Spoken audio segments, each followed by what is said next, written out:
Back to Fish Tank Live, presented by Van Horn Law Group and Casabella Design Group. Seth Levit, live from the Casabella Design Group studios. And as always, I'm joined by the toughest live podcaster Dan Marino ever played with, the Emmy award-winning two-time Miami Dolphins MVP, OJ McDuffie. Juice, a quiet day in Miami Gardens. Yeah, always, man. It's always quiet down here, bro. It's a mess. Like, I mean, I wish they would give me some news and something we could talk about tonight, bro. It's like, I mean, damn. I mean, sometimes you get all this great action going on when it comes to your squad, and then for us, it's always just crickets, always crickets in Miami Dolphin land.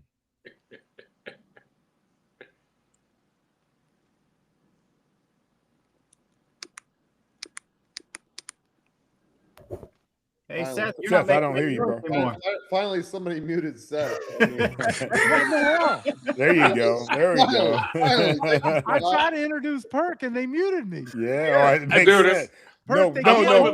Perk's system. Perk's internet muted you. Right, I blame Verizon. That's Verizon, like he's not operating off an AOL disc. Come on.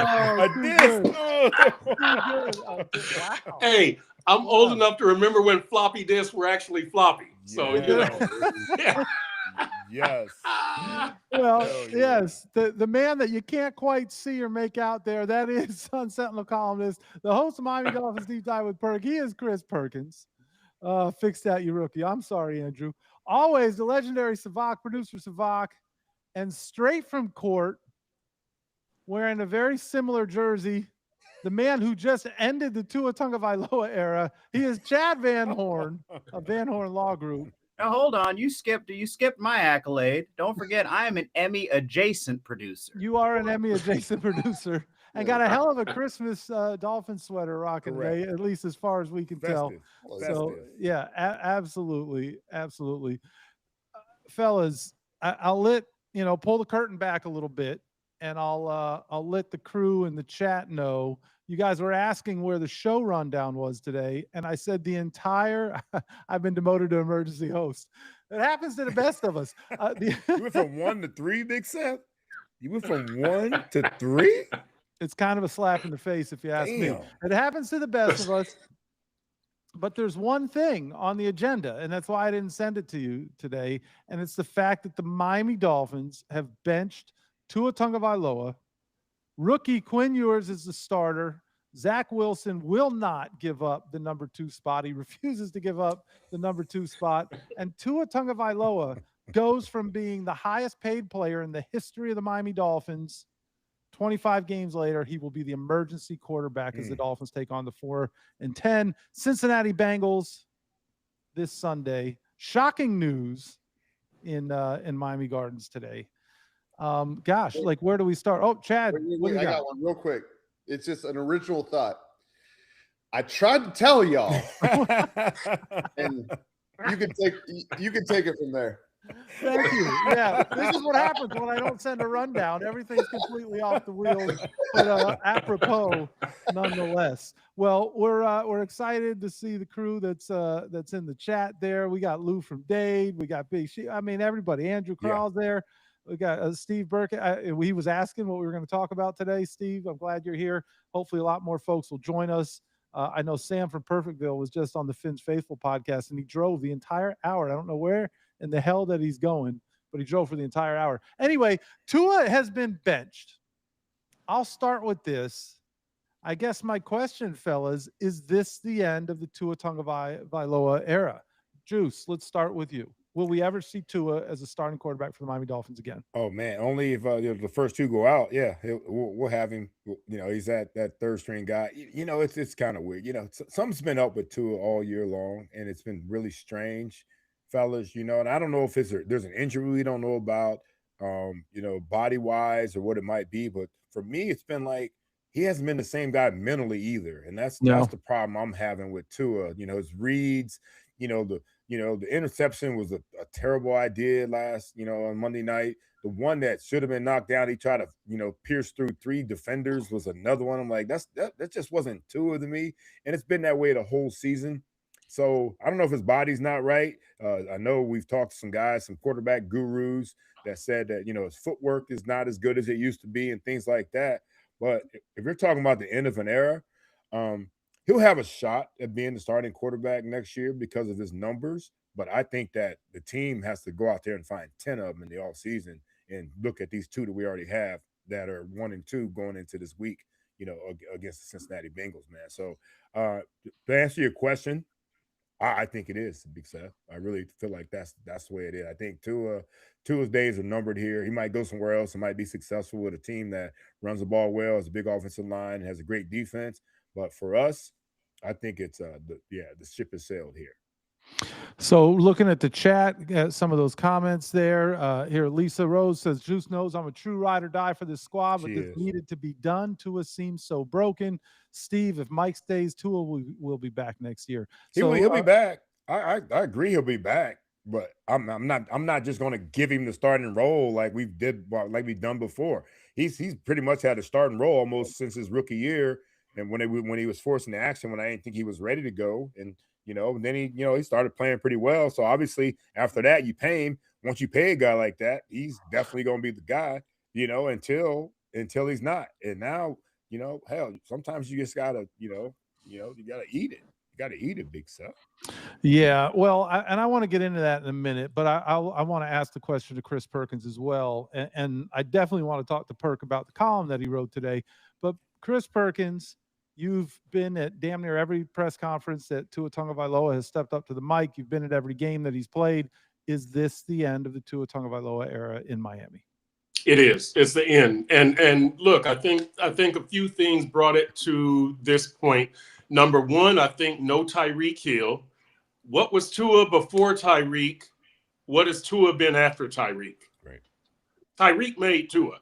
That's the first thing. The second thing is I think that Tua is playing so confused and he's thinking out there. Again, he's got all these voices in his head, right? Mike McDaniel, the head coach, Frank Smith, the offensive coordinator, Bobby Slowick, the senior pass game coordinator, Darrell Bevel, the quarterback coach, all these voices in his head, and everybody is telling them, throw it away or slide. We can't afford to have you hurt.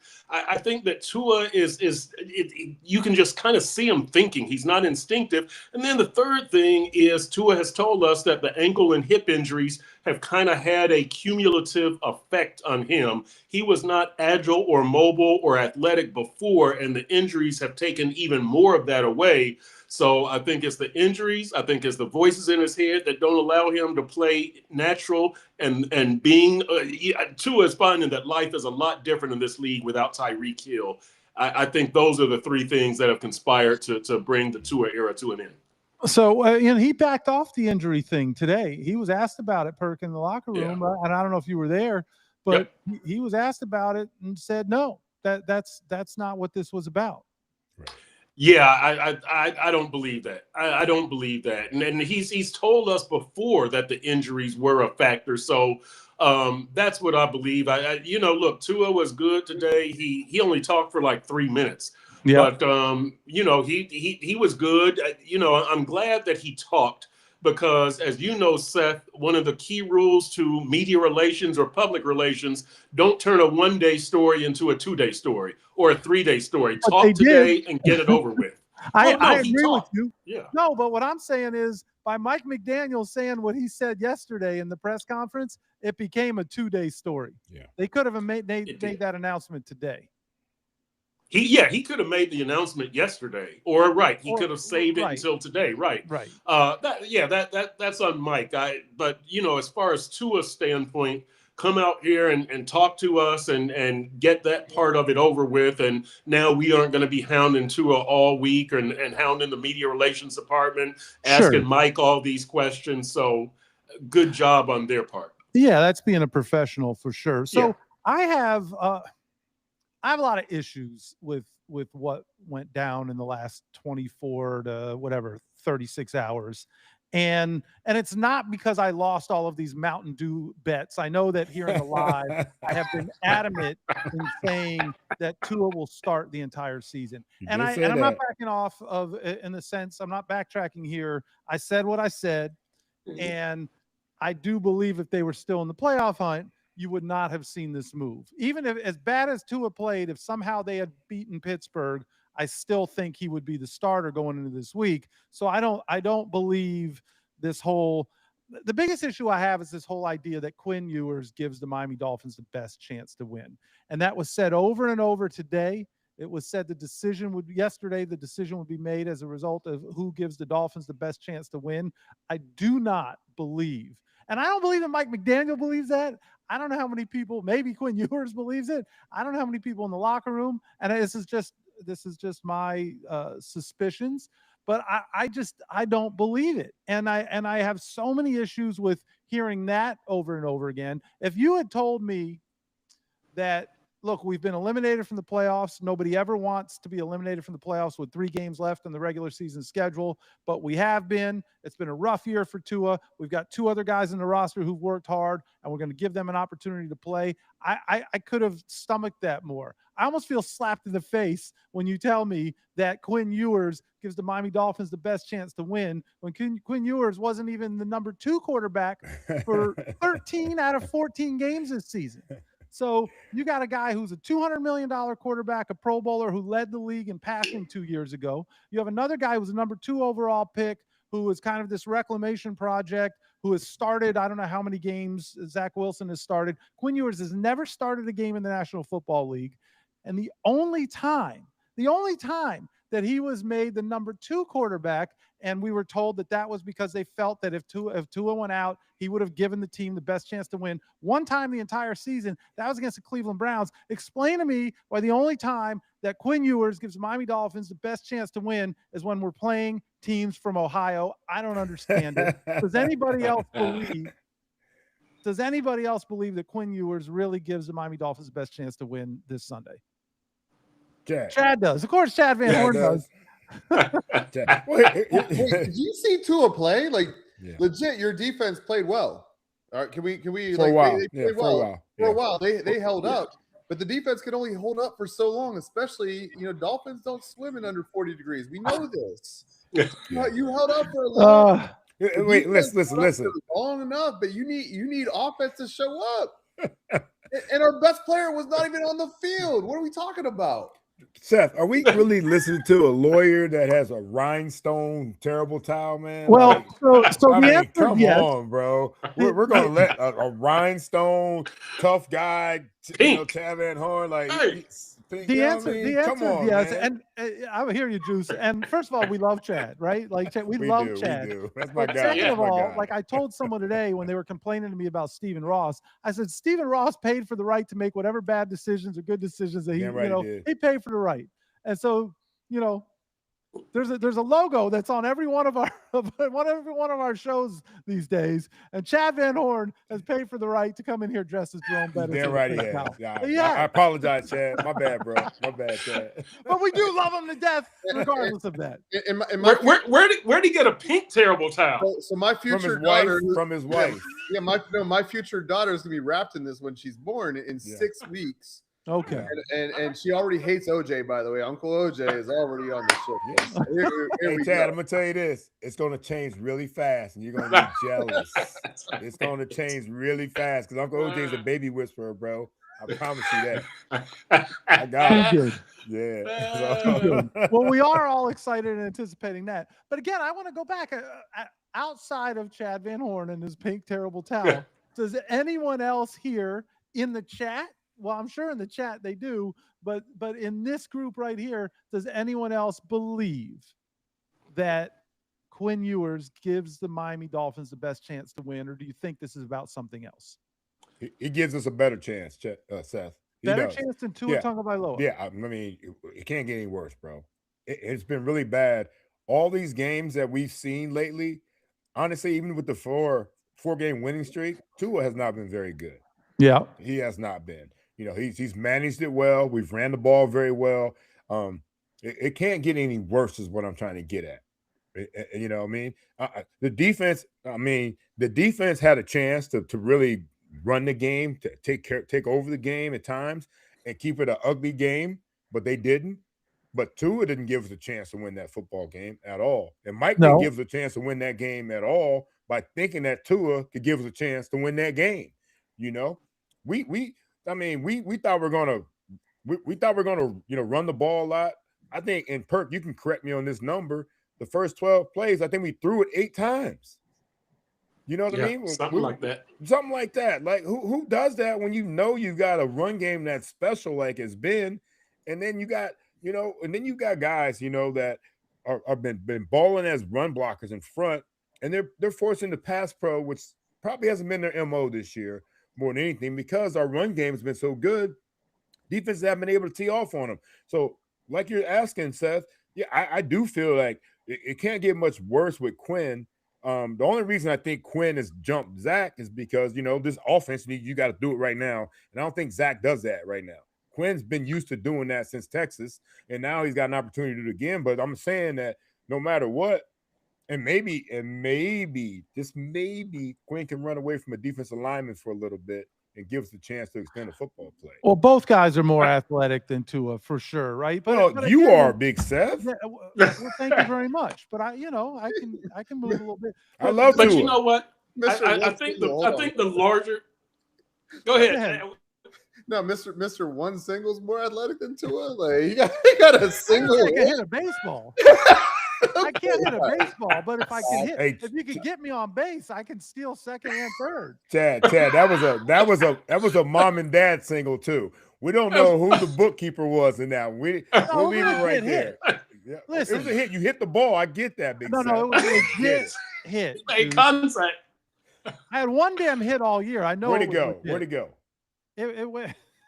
It Uh-oh. doesn't matter where it went. It went far enough for me to get to first base.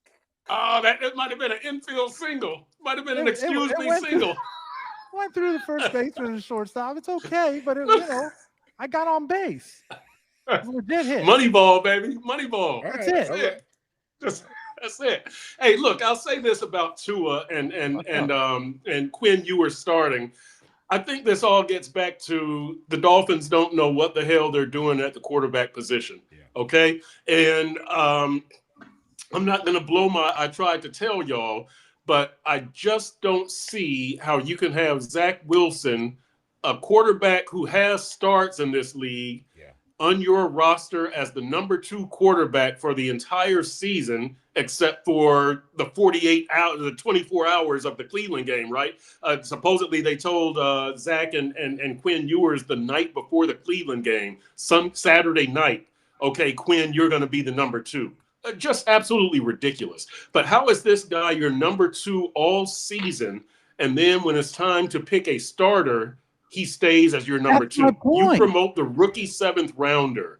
I mean, this is absolutely ridiculous. And I'll say this now: somebody explained to me that, look, Quinn Ewers was number 3, but if you needed a multi-game starter, he was going to be the choice. Zach Wilson, if you needed somebody to come in and play 2 or 3 quarters, okay, he's the choice.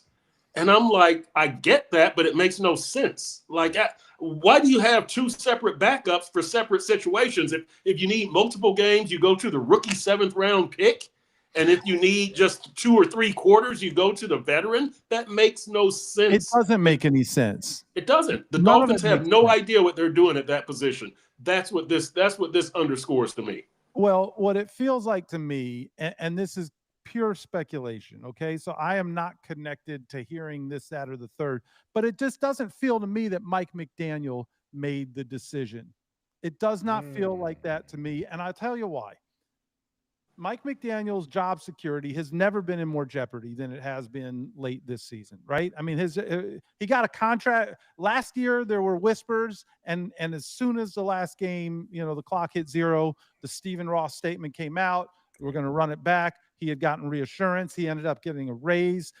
So that his job was far more secure then than it has been this year at 1-6 or 1-5 or whatever it was, 1-6, 2-7, and now even after the Steelers game, he's never been more vulnerable than he is right now. And as he told everyone, it's his job to do what is in the best interest of the team winning right now.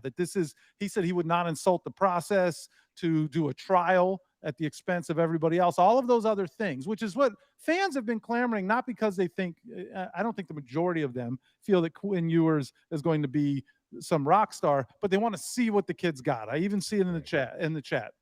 let's see what the kid's got. McDaniel said that he would not do that. He would not make a decision just to see what the kid's got when other people are putting their careers on the line and going out there to play real games. And it serves Mike McDaniel to win as many of these games as possible because his job is still being scrutinized. So I do not believe under any circumstance that he would choose the least experienced quarterback to be the starter. I just have a hard time believing that. And to me, it feels like a decision was made because this is what the people want. You know, it's almost like the fans want to see Quinn Ewers. So let's start Quinn Ewers, see what the kid's got. If you want to give the fans something that they want, give them the friggin' throwback jerseys, make those things permanent. Like, that's the type of thing you can do for the fans. Don't make a decision on who your starting quarterback is. I know I'm in the minority here. I have a hard time with it. Yeah, Seth, I understand the part about it might have came down from up top on who was going to bench Tua, but it really had to come from within the building to who's going to be his replacement, though. I don't think they can make that decision as well. Do you feel like they can go and say all right, well, you know what? Let's see what Quinn Ewers is not a first or second round pick. Nope. He's a seventh round pick. So to kick those tires doesn't mean anything to me for them. If they invested in somebody at that position, like they have with Zach Wilson, that's the one that I would think that, we're giving this guy $6 million. He should be the guy next up to see what we got there because we're paying him so much money. So I don't think Mr. Ross or anybody up top said, this is who we're going with. I think that they said bench Tua, and then you guys decide who's going to be the next guy. And I think it came within the football building who's going to be the next guy. And that makes, it has to be. Why would you not try to get the $6 million out of Zach Wilson for the last 3 games of this season? I agree. You know what? So you saying Mr. Ross or whoever might have came from the top to do it? Because I think it came from the building. I don't think it's a football. Yeah, no, you know what? I think that Mike McDaniel, this shows that Mike McDaniel's job security is like 99%. Because if you thought going 6-11, losing the last 3 games would get you fired, you wouldn't play the rookie 7th round quarterback. That's what I'm saying. Like, you wouldn't. And here's Steve Ross gave him the approval to bench Tua. Steve Ross didn't say play the rookie 7th round quarterback. I think Steve Ross gave him the authority to bench Tua, and then after that, it's up to Mike McDaniel. I think Mike, for whatever reason, has lost faith in Zach Wilson. Why do you bench Zach on Saturday night before the Cleveland game, and then by Monday, he's the backup quarterback again? It makes no sense. No, hold on. He doesn't know what he's... Yep. Perk, hold on. Zach Wilson sucks. And he's proven that he's been terrible. He's been a starter. He's proven he's been terrible. So why are we defending Zach Wilson? Here's why, Chad. Thank you, OJ. I got juice on my side. He sucks. That's okay. No, listen, Chad. He was, in Mike McDaniel's words, that he was a direct, calculated target in the offseason. They could have gone Sam Darnold. They could have gone Mac Jones. They had a lot of other. He thought that he could afford that. Listen, no, listen. Mike McDaniel told us he thought he could rehab Zach Wilson the same way he did Tua. This was Mike's ego. This was Mike McDaniel's ego. He thinks he's a quarterback whisperer, so he takes this guy. He gets him in house. He finds out, this guy really isn't that good. And that's what it is. Like, here's my issue with all of this, guys. It's easy, Chad, to just say he sucks. He sucks. Whatever. He sucks. Fine. That's great. But you, and by you, I mean Mike McDaniel, you walk in when your starting quarterback says the market is the market, and after one day decides he is not going to step on the field and throw another football till he has a contract. Mike McDaniel jumped up and down on Stephen Ross's desk and said, we need to sign this guy. This is the only way we're going to continue to win. And he signed a record $200-something million contract that there is plenty of speculation that Stephen Ross did not want to sign. But he trusted the people that he put in the position to make these decisions. And it was the head coach, even Tua said it, I heard a little birdie told me that Mike McDaniel really pushed for this. Okay, so that's A. Then B, exactly what Perk just said. The Dolphins did not make the playoffs last year because of the backup quarterback position. They made a decision to bring in Skylar Thompson and Mike White. Skylar Thompson legitimately beat out Mike White, and then was a deer in the headlights and got injured, and then it was a domino effect from there, just a series of horrific events at the backup quarterback position. And so they left themselves naked there, which some people felt could have been a fireable offense. So this offseason, the mission was find a backup quarterback that if Tua goes down again, you can win with a backup quarterback. And they specifically chose Zach Wilson for that reason. And now we can blame it all on Chris Greer because he's not here, and maybe somebody's doing that internally, but there's no way you can tell me that Mike McDaniel didn't have his hands all over that choice. Hell, he told, as Perk said, he flat out said, I chose this guy. And so now you're on record of talking your billionaire owner into signing a $200 million deal for your starting quarterback. You're on record as choosing Zach Wilson and signing a $6 million deal. And now all of a sudden, when those are your number one and number two options the entire season, when push comes to shove, you're saying the best chance we have to win. Like, to me, how can I would be scared to walk into my boss's office and say that, because I might as well just bring my damn pink slip. Well, I understand what you guys are saying. Here's the thing about it. Zach Wilson being the number 2 overall pick in the draft. Yeah. You're going to a shitty team, right? We talk about all these other, reclamation projects that have happened with some of these other quarterbacks, the Sam Darnolds, the Baker Mayfield, Smiths, all these guys. You never know where you're going to be a better quarterback. You're not number 2 pick by accident. That's what I'm saying right there. Right. So why do you not take a chance on a guy that might have been in the wrong system, the wrong place, going to a terrible team, and give him a chance, to be your guy if that's the situation? Because we've seen these guys. We've seen a bunch of these guys in the league that have gone to their next team and been better. Baker Mayfield, all these guys that are high picks. So I'm saying, like, we can't blame them now. They got him in camp and realized he was still not a good player. And why was he the number 2 all season? Well, Why was he number? What do you mean? Why was he number? Because 2 was number 1. No, but why wasn't he number 3? If they realized that he's not good enough to take the job, why wasn't Quinn Ewers the number 2 quarterback towards the end of the year? Why? I mean, because Zach said, see, that's not what I'm talking about right here. Quinn Ewers should not be in my opinion, should not be number 1, the number 1 guy now. That's what I'm asking. That's not what you're asking. It is. It's 100% what I'm asking. It's not what you're asking. It's 1,000% what I'm asking. 1,000% what you're asking. Why did they choose Quinn Ewers over Zach Wilson? You guys are telling me how trash Zach is. I'm not. No. What I said that was Chad. I definitely am. No. Zach Wilson is. I'm saying, why did Zach Wilson get leapfrogged? None of it makes sense to me. Right. No. And what I'm saying is, to Chad's point, if the guy is trash, why is he even on the team? Why did your head coach say he's a direct, calculated target? He doesn't know what the hell he's doing at quarterback. He's trash now, though, Chris. He's trash now. It's not. He wasn't trash when they went for him. They feel he's trash now, I guess. Then, right? And that's what, how did you not know this? Because they didn't know. Chad knew it. You know, but I'm just giving examples of guys that were good before that. But fellas, he went into the Pittsburgh game as the number 2 quarterback. I'm just talking Monday night. But I'm not saying that they figured this out. When did they? Let me say this. Quinn Ewers was. Let me say something here. On Tuesday, I've talked to Zach all year. I talked to him before about the reclamation project quarterbacks, the first round picks, Daniel Jones, Sam Darnold, Baker Mayfield, and we were saying that the organization has to be behind you, and you've got to be into the organization. You've got to be a good fit. You've got to have all these 3 things working. And if one of them is off, it's not going to work out.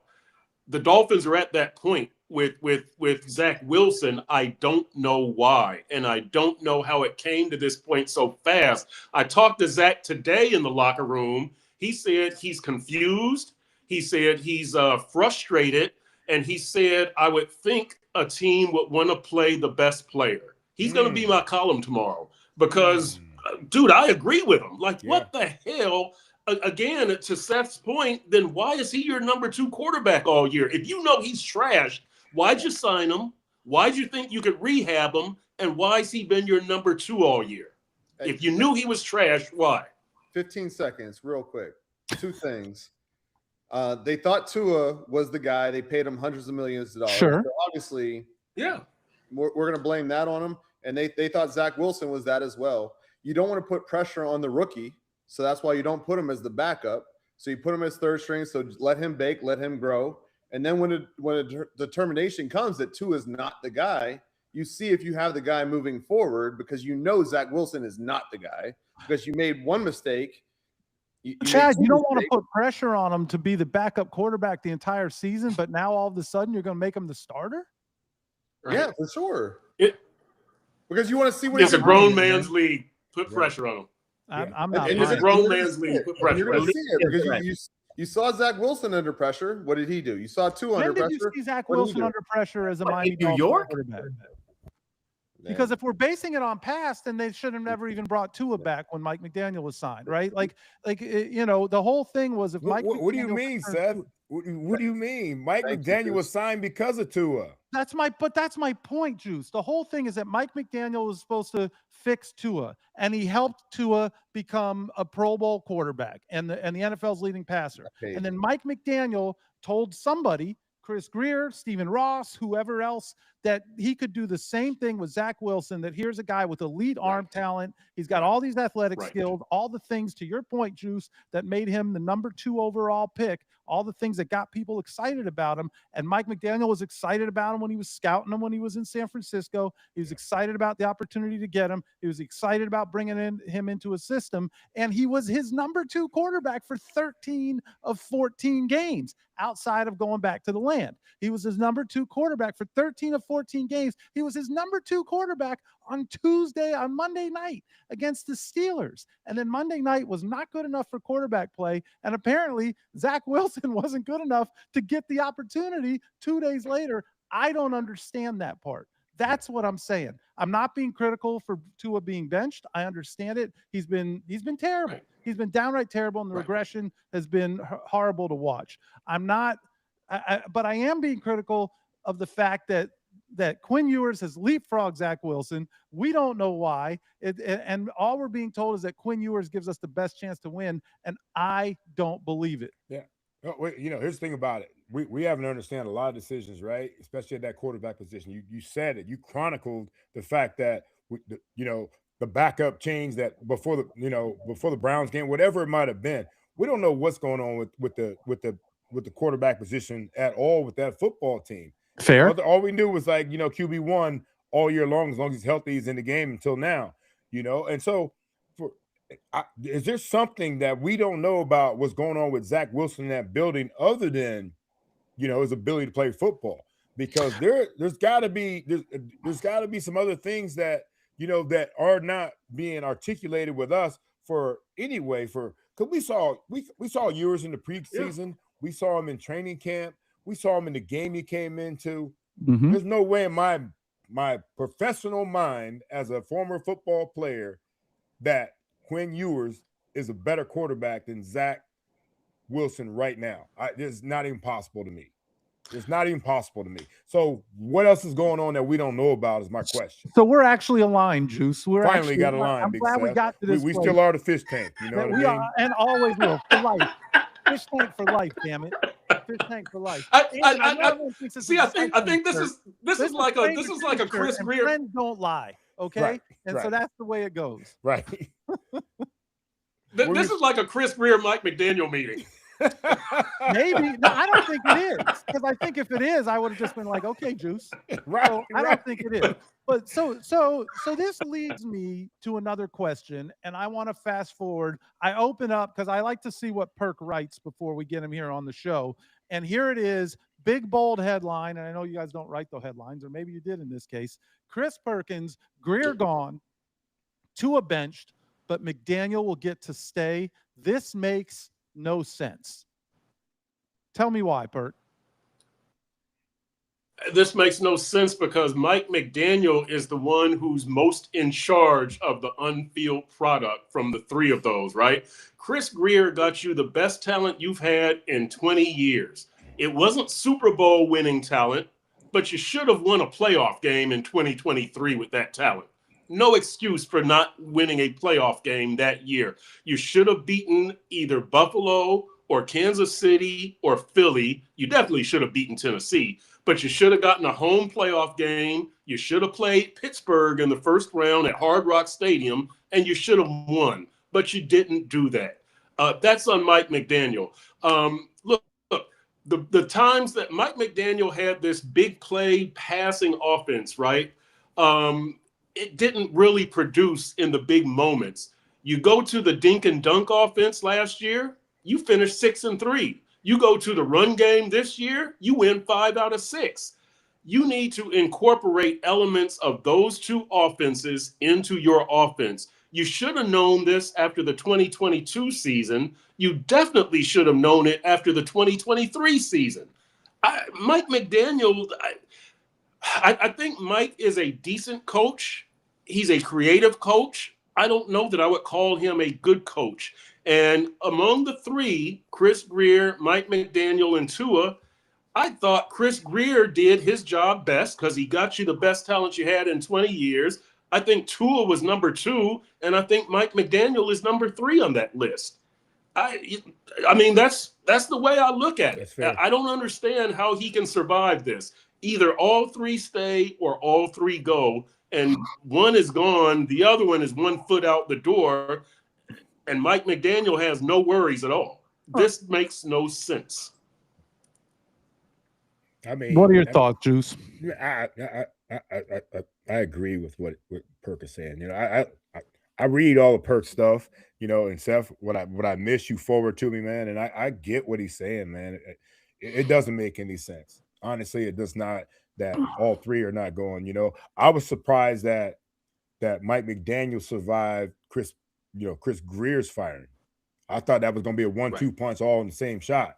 Yeah. You know what I mean? But I think our owner obviously gave, you know, McDaniel a chance to you know, fix things throughout the season. And Mike actually, after that, Mike actually changed his ways a little bit, Chris. You talked about the dink and dunk and then the run game. And then this last Monday, he goes back to his old ways again of not doing what he does. So Mr. Ross has to be unhappy about the way Mike refuses to do what is best for the team to win. And maybe even this quarterback discussion we just had is part of that as well. You know, who knows where it goes there. But I think moving forward, some people think that Coach McDaniel's job is safe. I don't feel that way. I don't feel that way anymore. You know, I think that no matter what, there's still too much shit going on that, you know, that people are like, he wants stability, man. I just don't know, man. I mean, people think that Mike's secured his job by going on the run that he went on, but let the rest of the season fail. If it fails and we get to, you know, 6-11 at the end of the day, that's not going to be good. And if he feels like Quinn Ewers and that's his quote, is his statement, gives the best chance of winning, and we don't win, then that's going to be another one saying like Mike McDaniel is not the guy either, you know, moving forward, because he's making these bad evaluations. So if Chris Grier, Tua benched, Mike McDaniel, that there will be all 3 of those guys probably will not play or be a part of the Miami Dolphin organization moving forward. And I'll say, let me add this real quick, Seth. And I wrote this in my column that I've been told that Steve Ross is about the process. And he loves the process with Mike McDaniel. That building has harmony in it, right? There's not a lot of tattletelling and backstabbing in the front office. The players never gave up this season. There's harmony, and in the locker room and in the administrative building, Steve Ross places a lot of value on that. I think it's BS. You're in a results-based business. Period. Screw the process. I don't give a damn how you get there. Get me playoff wins. Get me Super Bowl wins. I'll take Brian Flores. I don't give a damn that people didn't like him. I don't give a damn that he hurt people's feelings. The dude got more out of his talent than Mike McDaniel got. It's a results-based business. Get some results. So And the Flores conversation will take us down a whole other route. Well, first of all, Mike Oliva from Dolphins Talk. Welcome from Mike. Mike, And what I'll up, tell baby? you why. Not only What's up, OJ? How you guys doing? But we're a little. What's up, Mike? We're a little on edge, Mike. We're a little on edge. But this is a little bit of a Royal Rumble tonight. I love this atmosphere. It is a Royal Rumble. Every man for themselves. I'm super chill and comfortable. I don't know what, I don't know what you're talking about. I'm super chill and comfortable. Sure. I'm running forward to I'm good. Dad's not having any issues at all. And we're going to, in a moment, we're going to move into our Tried to Tell Y'all segment.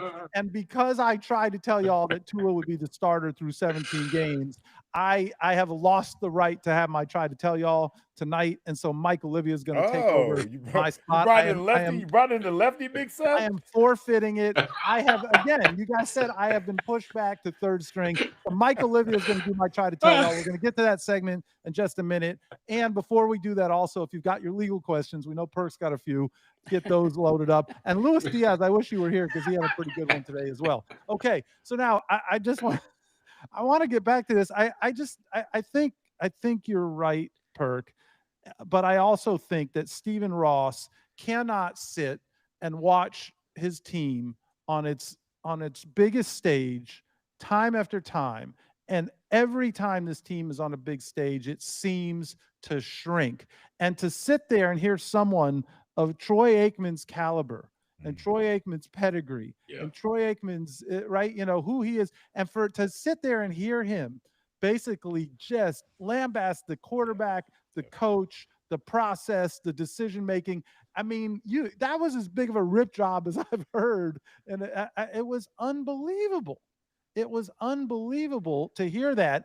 You have to believe that, to your point, Juice, that if Stephen Ross was kind of waffling, wavering at all, that he's got to be like, well, wait a minute, wait, what? This is so. It's just the whole thing is wacky to me. And then after all of that happens, Quinn Ewers, Quinn Ewers, that 32 teams passed on for 6 rounds in the NFL draft, and who's never started an NFL game, is now giving the Miami Dolphins the best chance to win against the Cincinnati Bengals, who, by the way, are only 4-10. It's I just something is something doesn't smell right. Answer this, Big Seth. With Quinn Ewers as the new starter for this football team, and Perk and Mike and Chad and Sevach, you guys can answer this as well. With him as the new starter for this football team, do you think that they won't have to count on Quinn or ask him to win the game for him? I think the fact that I opened up with a statement with Perk about the first 12 plays or 8 passes, they think that Tua's got to be out there doing his thing. Will they have Quinn Ewers as a game manager moving forward and not count on him to be the main guy? Whereas maybe Zach's more of a gunslinger, can throw it a little bit. Maybe Quinn is a guy that can be out there being a gunslinger, a game manager, and give us a chance to win that way. And maybe that's the issue right here. That's not his MO. Because they still want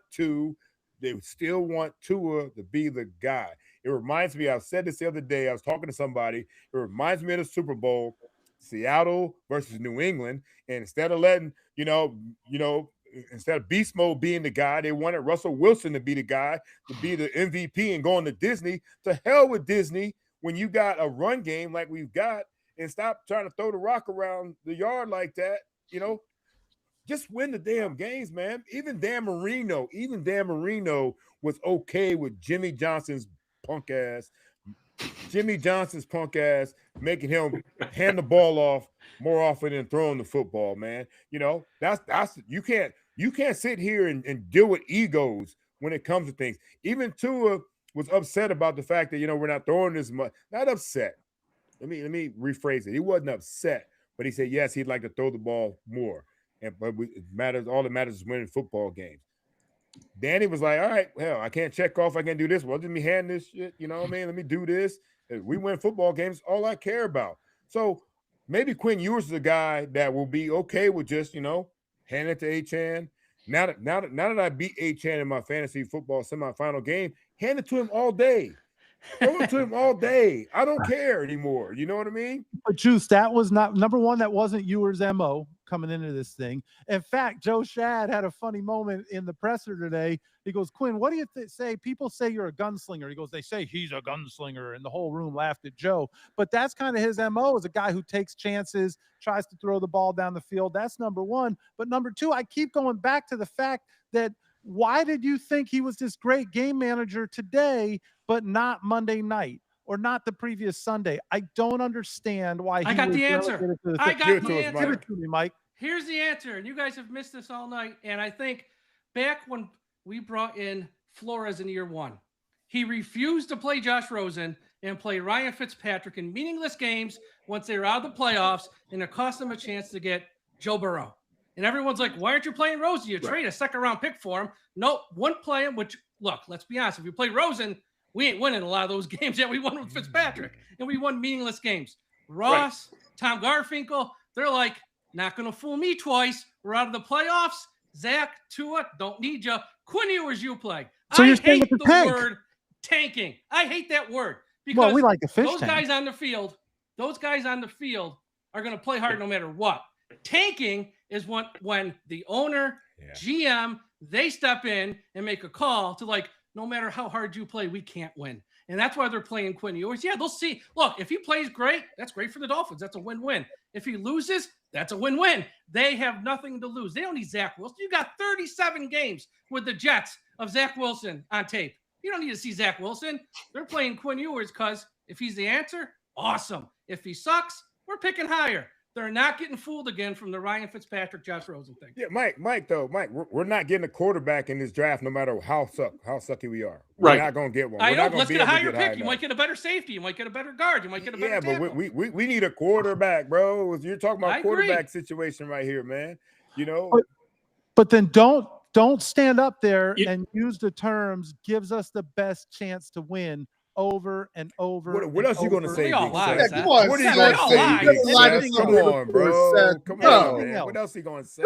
Anything else? What else are you going to say about this season? We're going to give us the best chance to lose? What else are you going to say, bro? On this podcast, you lied to get an Emmy on this podcast. So what are you talking about?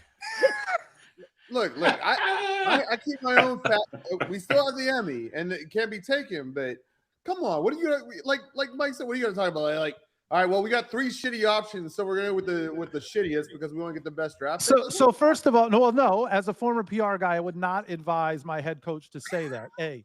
B, I want to consult my legal counsel at the Van Horn Law Group Legal Zone to say what is considered libel and slander to say that we lied to earn our Emmy. We earned our damn Emmy. Thank you very much.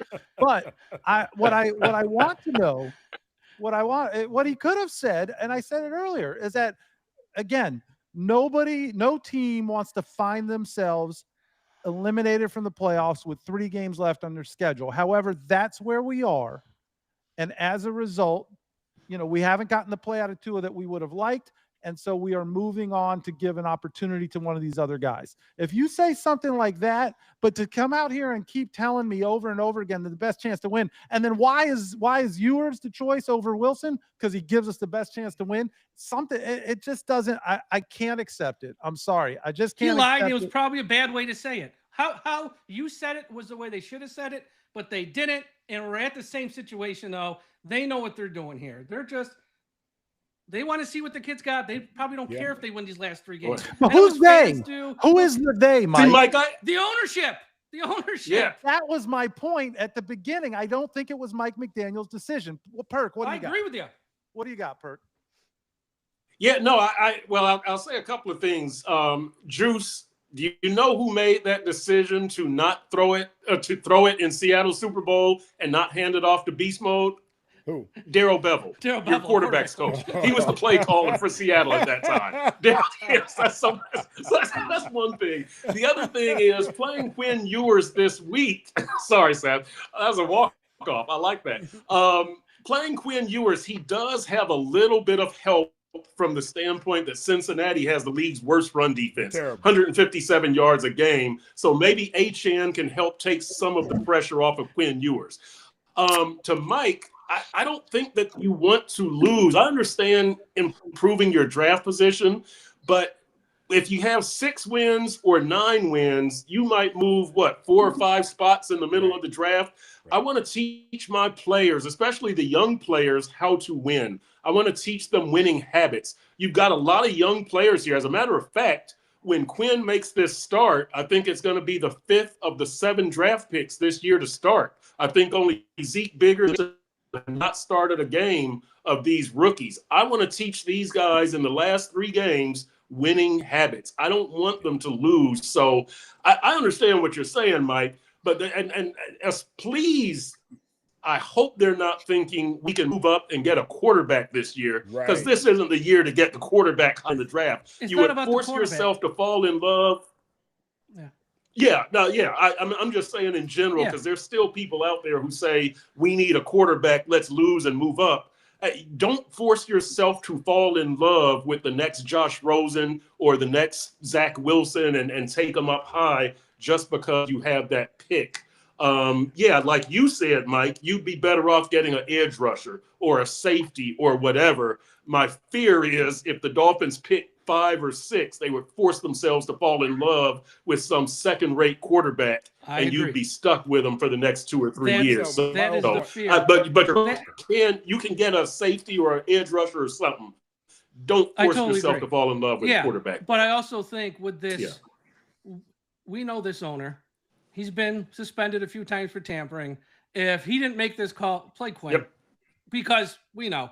And that wouldn't shock me either. And that's what I think it is. It's not about, trying to lose on purpose. It's like, I know my odds of winning are reduced. And look, they might win. Yes. They might win. They might win. If he's, and look, if you're a fan of the Dolphins, you want them to win, because that means he played probably pretty good at quarterback.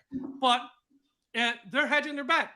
You know what? Zach Wilson's here for 3 more games and he's a free agent. We don't need to see Zach Wilson. Let's go to Quinn. Right. I agree with that on Mike. You say, look, I said this earlier that we won despite Tua and not because of Tua, those 4 out of 5 that we won. So even if Ewers goes out there and we win football games, doesn't mean he had a stellar performance out there. Exactly. He might have done a decent enough job.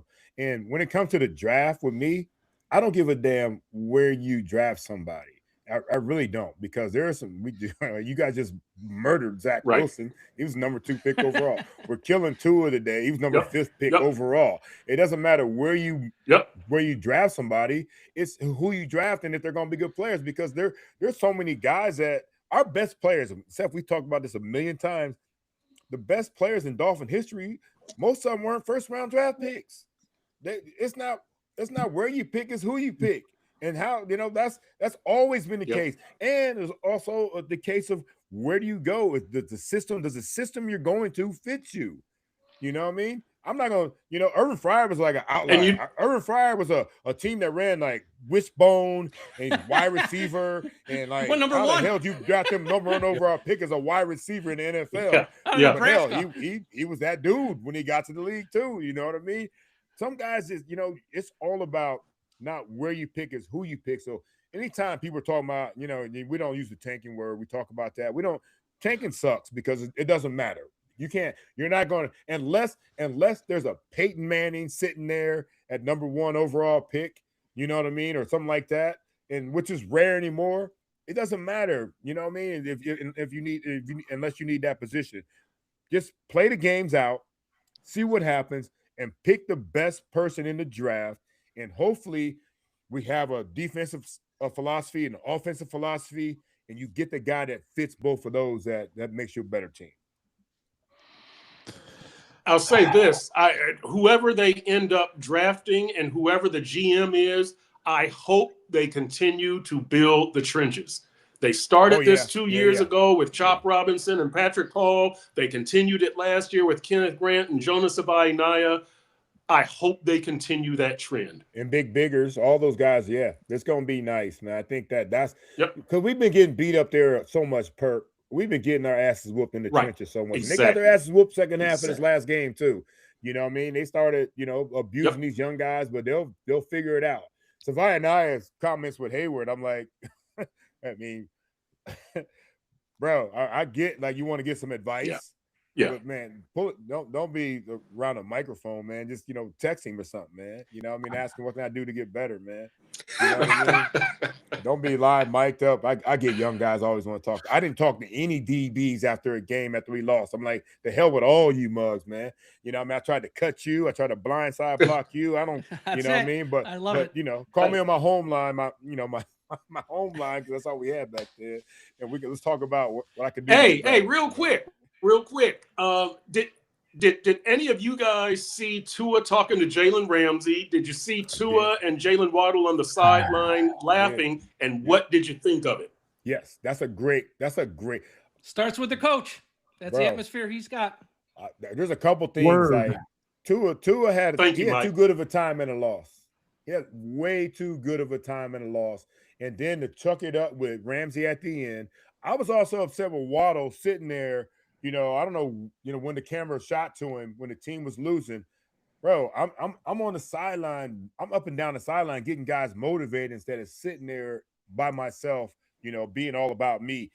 This team is built different, bro. They really are. And there's never, if anybody looks at our Twitter account, Big Sev, I think you forwarded this to, and our boy Emilio from, he's the one that put the picture of me on my knee with that scowl on my face. Yeah. That would be me for forever, man. After a loss, there's no way in the world that I'm yucking it up and smiling and laughing, especially after my team just got eliminated from the freaking playoffs, man. Juice, real quick, does it matter? And like, I'm being random here. Does it matter that you're rich and you don't give a shit? Because that's what it felt like. Yeah, that's what it felt like. It's like I'm rich, Ooh, and I'm ready to retire. And like, look, if this is my last contract, guess what? I never have to worry. But here's why that matters. And if that is the case, and it could be the case, here's what's problematic.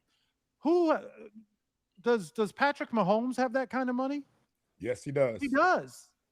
But do you ever see that guy plays like he's trying to play for his second contract every time he's out there, right? And I know I just picked a Hall of Famer and a guy's one of the best to ever do it, but there are plenty of guys out there who get paid and they still play like they're a hungry UDFA, and those are the guys you want in your locker room. And Seth, to your point, I mean, Patrick Mahomes got injured doing exactly what you said. Like, he didn't have to, like, he does not have to be the leading running back for Kansas City, but he decided, look, for us to make another Super Bowl run, I need to be the leading running back for my team. And he blew out his ACL doing that. And it makes a difference. It really does. And that's a guy who's got paid and is rich and all those other things. So is that the reason? It could be. I don't know. I think it's South Beach, man. I'm going to get it South Beach. South Beach could be part of it as well. They can't wait to get on South Beach, man. I think They're like, we keep playing well, man. We're going to be playing in the, late January. Hell, I'm trying to get on South Beach, man. JT tells me all the time, anytime I'm having an issue with a kid, anytime I'm having an issue at work, he says either you're coaching it or you're allowing it to happen. And I think that reflects back on who is in charge of that locker room. And that's a Mike McDaniel issue. And that's Chad, go back to what you said, man. I had some buddies of mine that, that played at Notre Dame, and they're like, nah, these kids don't want to play in a bowl game because they already got money. They don't need bowl money. They don't need that. They're like, they're rich as in college standards. They're rich. Some of them are rich. Hell, you mean? But I'm saying, like, there is a mentality already where guys are like, you get to a certain point in the season, and I know this for a fact with some former teammates. One, they don't want to get hurt. Yep. Two, they're happy with their contracts. They want to make some money. You know what I mean? And three, they don't want to be rehabbing all season. They're like, we're good with it, And if, if we're not good enough, then hey, no matter what. And we've heard this, and I hate to say it. Like I said, I did an event with Tua last week with Gatorade, and he was great. So he was wonderful. He was wonderful. Tua was absolutely wonderful. But at the same time, we've heard press conferences when he's like, you know what, I'm going to go home and play with my kids and hang out with my family, and he's cool. At this level, you can never be cool with L's, man. You can never be cool with L's. What about when your Christmas was ruined? You've already got the money. What are you playing for now? You're playing for chips, not no Aura ring. You're playing for Super Bowl rings. You know what I mean? What about when your Christmas was ruined?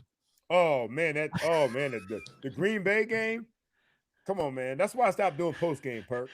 That was on Thanksgiving, not Christmas, but okay, point Whatever the taken. hell it was, Mike. You know all this shit. The I holiday. don't know what the hell it was. Holidays. No, Mike, it was This Christmas. is Christmas. This is a Christmas. It was thing. Christmas. We played on Christmas Eve. It might not have been Green Bay. When but Tua That got was the concussed. Packers.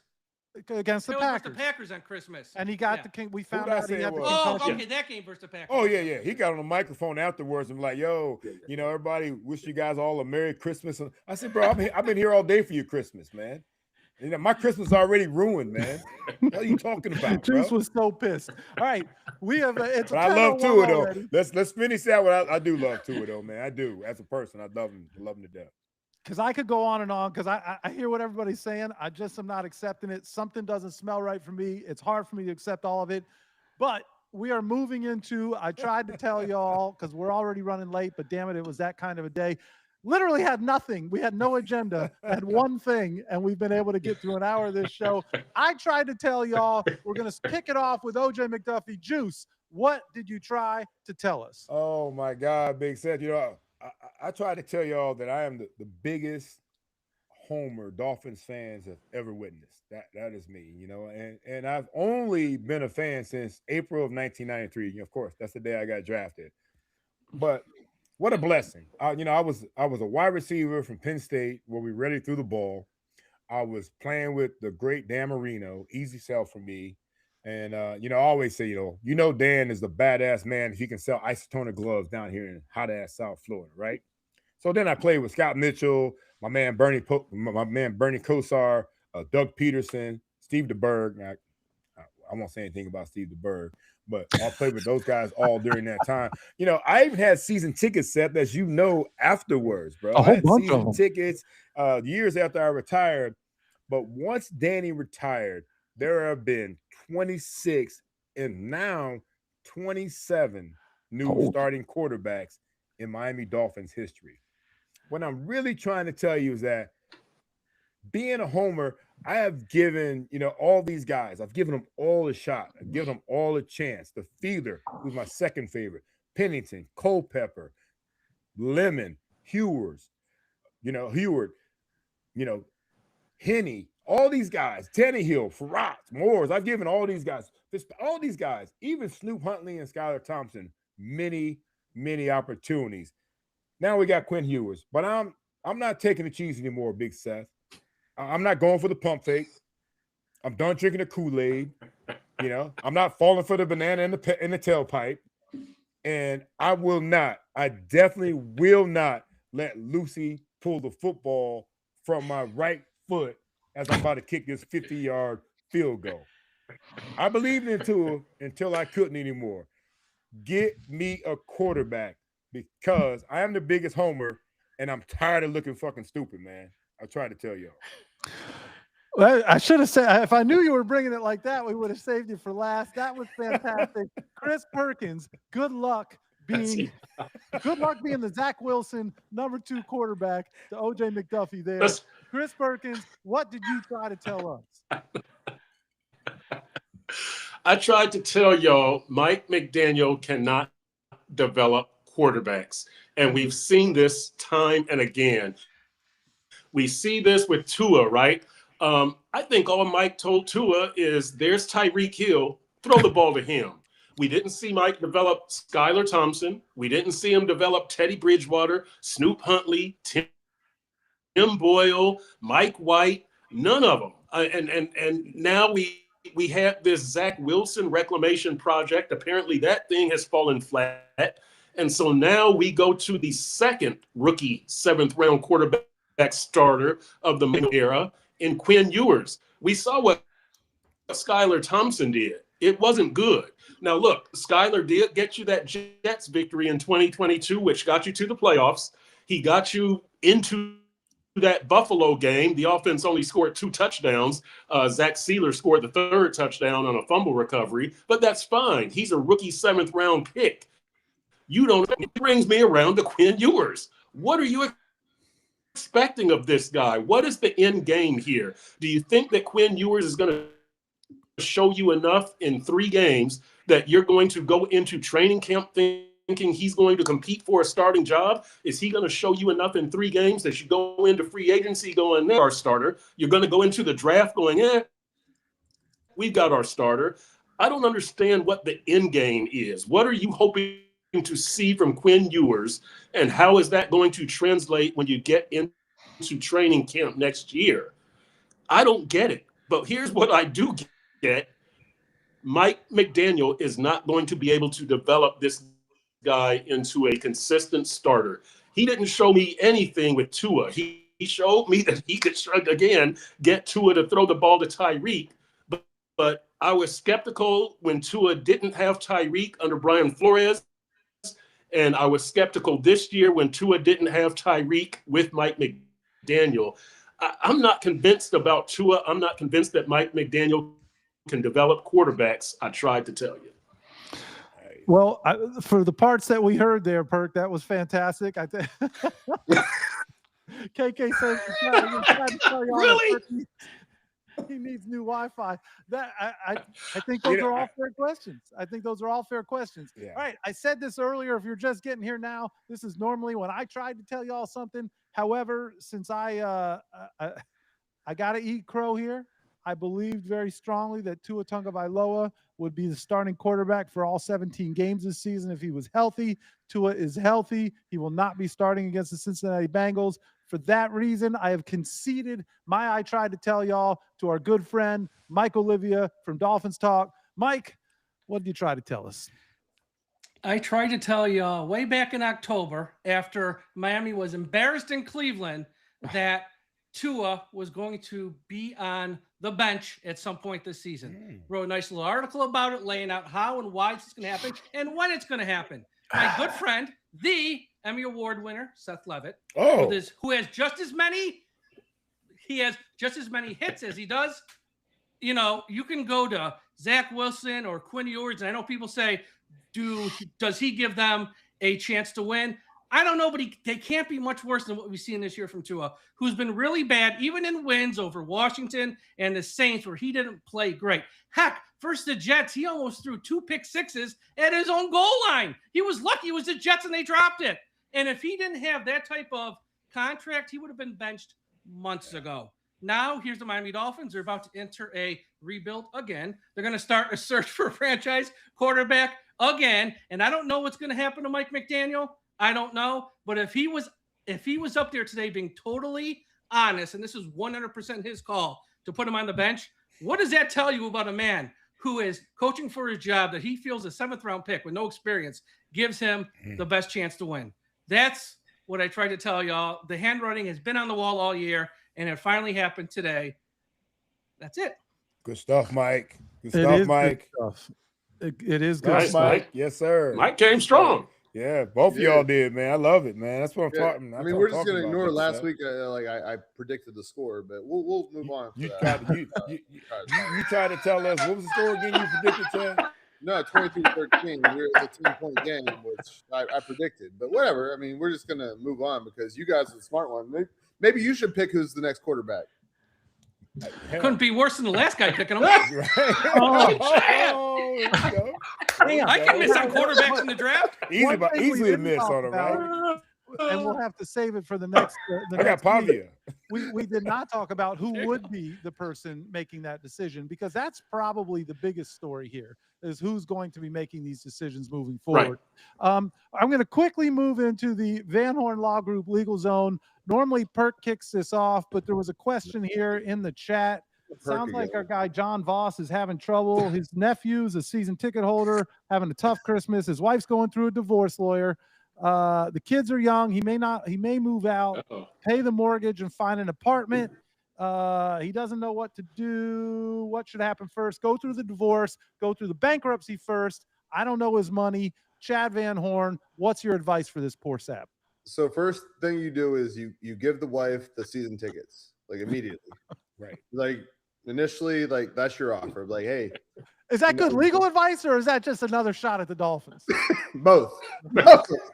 If she's willing to take it, you say, hey, look, I will escort you there. You and your new boo, I will take you to the game. Damn. and you could have those, but in reality, if you are going through a divorce, and one of the top reasons for filing bankruptcy is divorce, if there's joint debt, it's actually better to file bankruptcy as a couple if you can stand each other, like if you can like see each other, like if you can communicate as humans, because obviously divorce is very serious. That's why I'm not involved in that. Bankruptcy is more dealing with numbers, which we're really good at. But yeah, if you have joint debt, it's better, or even if you don't, but you still can speak to your spouse and soon to be ex-spouse, it's better to deal with that prior to the divorce than after, because there are benefits, there are exemptions, especially in Florida, that can benefit you. All right. Great stuff from Chad Van Horn. Chris Perkins, there's no way we're getting out of here without you having hold up, Big Seth. Oh shit! All right, I wear Chad out with my legal right concerns. I got all the answers you need, Perk. We should do a contest. 286 in the building, baby. I got 286. The Chad Van Horn Funko Pop. I got 286 in the building, dog. So I love it. Talk to this guy right here. This is the guy that's going to give you all the answers you need, Perk. That's it. Hey, Juice, by the way, it's worth more in the box. Okay, so wait, hold on. I'm put it back. I'm put it back in the box. It's worth more in the box, Juice. All right, put it back in the We box. need now he opened yeah, one. that's it. Perk needs one that talks so he can That's get answers. All right, Perk. Chris Perkins, what do you got? What do you got, Perk? Okay, so here it is. So, Chad, I'm up in Pittsburgh over the weekend for the Dolphins game, and there's snow, there's ice. I'm walking around, and you know how the ice falls off these buildings? I'm wondering if some ice falls off a building and I get concussed, who do I sue? And does it matter if it's a private building, a government building, or a private residence? Who do I sue, or am I so? So first off, like I the first name defendant would be Verizon for cutting you off tonight, because it's amazing how like all your bad takes are clear, but all your good takes are just blurred. That's just is like, I think it's a Verizon thing. It's probably an AI, whatever. But it's funny you say that, because I actually have some clients in Pittsburgh, and I have an office in Pittsburgh, and there are going to be some workers' comp against Acrisure Stadium because they did not clear the rotundas where people were walking, and there was some black ice there, which OJ and us Northerners know what black ice is. Like it's there, but you don't see it. Yep, I know. People were busting their ass. Right. So there were a couple hundred people that busted their ass that are going to have workers' comp claims because they were working there. So if you were in the stadium, you have a claim against the stadium. If you're outside and your internet's not working great, you have to go against the private entity or wherever the incident happens, if you will. So it is a real thing, which is really funny you brought it up tonight, because I mean, out of 70,000 people, which I think is approximately how many people were there, I can't believe it was that many people because it was 10 degrees. Yeah. There are a few hundred people that experienced this, but no, it's a real thing. And if you are on private property and it wasn't maintained properly, you could sue the private company. If it's public property, believe it or not, suing the government is not more beneficial, generally speaking, other than they have a certain amount of money, but there's limits of what you can sue to. So you could have $10 million worth of damages, but their limit might be $250,000 because they don't want the taxpayers paying that money. Got it. I can see Perk. I can see Perk just waiting for some shit to fall on him, though, Chad. You know what I mean? Just, no. Come on, man. No. Man. He was basically like he was like Tua rolling out of the pocket. He was just waiting for somebody to take him out. Oh. Can we mute him, I have a drink under the second button. All right. Too good. All right. Well, listen, guys, that was I think we got it all off our chest, although I still feel uneasy about the whole damn thing. It'll be interesting to see what happens.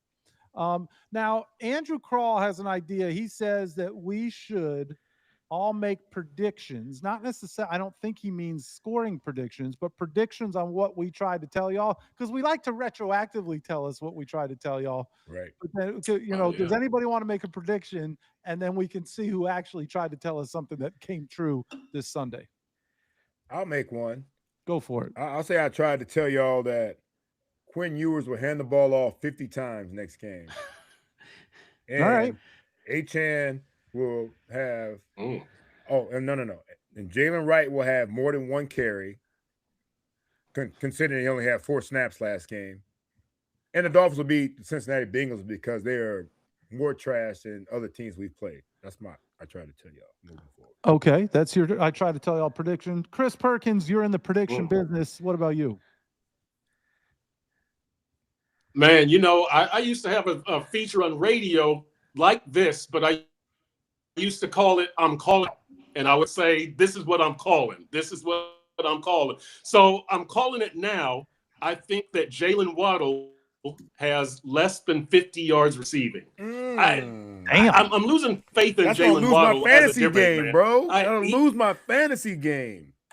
I'm sorry. I hope Quinn Ewers can get him the ball. Tua wasn't. Do you know during the 4-game winning streak, he averaged 4 receptions for 50 yards a game? I don't know what's going on with Jalen, but that's what I think he's going to have less than 50 yards on Sunday receiving. An indictment on the quarterback that gives us the best chance to win. Mike Oliva, what do you think? I think they're going to tell Quinn Ewers to don't hold on to that ball and get it out of your hands quick. So I think that he will get sacked less than 2 times. Okay. Less than 2 times. Sevach, Chad, you guys want to get in on this team? Oh, I got one. The Dolphins are going to look better under the Quinn Ewers offense than the Tua offense. Ooh, wow. And they're going to win the game. Wow. And you guys next week are going to be like 2 weeks in a row. You trying to tell us? I tried to tell you. All right, let's grab that horn. We'll see what jersey he wears. We'll see what jersey he wears next week. Actually, we're not going to be here next week. I'm having a Quinn Ewers jersey on next week, and I'll do this podcast alone after this happens. You gotta get that specially made, Chad. They don't have it in the store yet, but we'll see. Sevach, what about you? I guess I should play spoiler then. And per something that Juice just said, he said that we haven't lost to a worse team than that. I disagree. Actually, we lost to Cleveland. You're right. But so in that same kind of vein, remember we were talking about this before we started, how that Pittsburgh game was one that was very winnable, could have won that. This is another one of those. So it kind of feels like since we should win this game, we probably won't. At home, Damn. Alumni weekend, man. I need to shout that out too, Big Seth. We got over 100 plus alumni coming in town. That's sweet. If they, it's going to be a great weekend. If they lay an egg in front of the former players too, we're going to be on the field at some point. They make us wear those jackets. Thank goodness it's in December. Won't be as hot. Just real quick. How many of you alums are going to play though? That'll probably help. Well, we're seeing if see if we can pull Marino's jersey down. Dupe and Clayton can't run like they used to. Ronnie Brown, I'd still hand him the rock. I would give those guys a chance. I don't know if JT's probably bowl prepping, so he won't be there. He won't be there.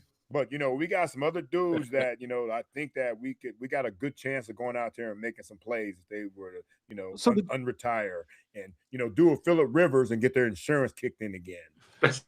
And it's the Dolphins are celebrating 60 years of Dolphins football. 60 years of Dolphins football. Swept under the rug here. It's 60 years of Dolphins football. I think you're going to see some of the greatest players from different eras of Dolphins football. So it's going to be a pretty cool thing. I hope I didn't spoil that. If I did, I apologize, Miami Dolphins. But maybe it'll get buried underneath all of this other craziness.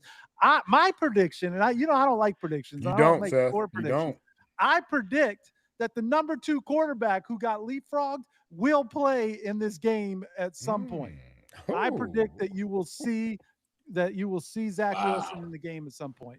Seth, you think that 2 weeks are going to pass and you think we're going to forget about what you said? It might happen because I got CTE. But hey, I'll bet I'll bet that Mountain Dew shot right now. Like I will bet that. I'm already in the hole. Thank goodness. I like that. Me like 2 I like cases. that, Chad. So with that being said, I want to see, Chad, what are you sipping on?